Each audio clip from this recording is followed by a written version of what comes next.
반갑습니다. 짱쌤입니다. 이번 시간에는 커마 1급 실기 액세스 상시 내용 중에서 쿼리에서 다음과 같은 문제가 나왔을 때 어떤 식으로 표현을 해야 되는지 알아보도록 하겠습니다. 자, 씨앗 코드라는 필드가 있는데 그 마지막 글자가 1, 2, 3, 1 또는 2 또는 3인 것만 표시하라 그랬어요. 그래서 마지막 글자, 마지막에 있는 글자 하나이기 때문에 라이트 함수를 썼습니다. 근데 만약에 첫 번째 글자가 라고 물으면 레프트 함수를 쓰면 되죠. 근데 문제는 인 연산자가 없으면 이 문제는 굉장히 쉬워요. 그런데 인 연산자가 있을 때 라이트 함수와 인 연산자를 어떻게 같이 쓰면 되는가를 여러분들이 알아줘야 됩니다. 자, 액세스 파일을 띄워서요. 씨앗이라는 테이블이 있거든요. 씨앗이라는 테이블에 보면 이렇게 씨앗 코드가 쭉 있을 거예요. 그럼 이 중에서 마지막 글자가 1, 2, 3이 되는 애들만 뽑고 싶다 그랬습니다. 그러면 실제적으로 탭을 닫아야 되는데 저는 여러분들 보라고 지금 열어놓은 상태예요. 자, 쿼리 디자인에서 씨앗을 가지고 와서 내가 필요한 필드를 갖고 오겠죠. 다는 말고요. 요 정도만 가지고 올게요. 4개 정도만 확인만 하는 거니까.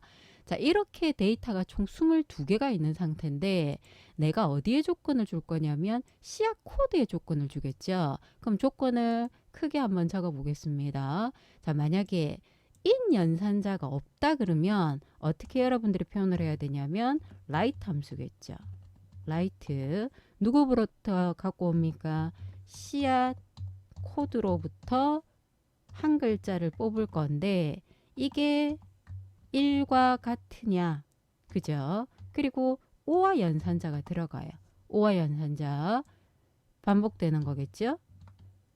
또 오와 이렇게 해서 2하고 같으냐 3하고 같으냐 물어보는 거예요.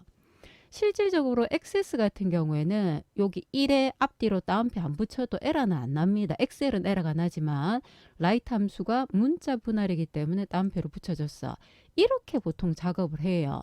그럼 저 상태에서 보면 화면상에서 여기서 지금 왜 문제가 생기냐면 조건에다가 필드명을 그냥 쓰니까 이게 따옴표로 둘러싸여졌어요. 그래서 이런 경우에는 이거 지난번에 제가 4개 예외 경우 말했던 것 중에 포함이 안 되는 애들이거든요. 그럼 이런 경우에는 여러분들이 이렇게 대괄호를 붙여줘야 돼.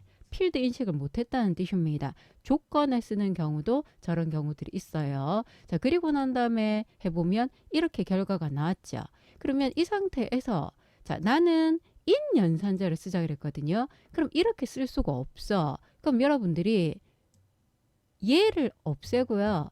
이 결과가 2인일 때 2는 또는이라 그랬죠. 1, 2, 3 이렇게 보통 쓰는데 여기서 이 꼴이 들어가면 안 돼요. 이렇게 돼야 돼. 그래서 이 꼴이 들어가는 건 같다라는 뜻인데 인이라는 게 연산자이기 때문에 연산자가 2개가 중복이 되는 겁니다. 그래서 이 꼴이 없이 인을 써야 돼. 그래서 라이트 씨앗 코드에서 한 개를 뽑은 게 만약에 왼쪽이다 그러면 레프트를 쓰면 됩니다. 이 중에 있는가를 묻는 거예요.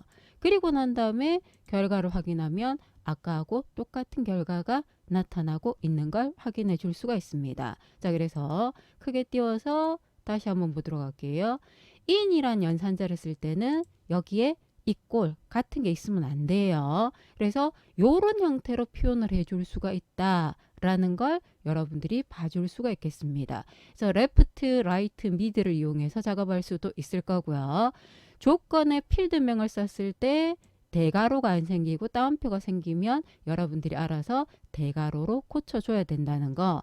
보통 조건은 필드명을 잘 안 쓰거든요. 근데 이런 식으로 써야 되는 경우들이 존재를 하면 이런 것들도 이해를 해줘야 돼. 아, 이게 따옴표가 붙으면 필드명으로 인식을 못한 거구나. 그래서 내가 대괄호를 붙여줘야 되는 거구나. 그래서 제가 4개의 예외 사항을 설명을 했는데 그 중에 포함이 안 됩니다. 그래서 이것도 하나 더, 그럼 총 5개가 되겠죠. 그래서 기본적인 걸 여러분들이 이해를 하고요.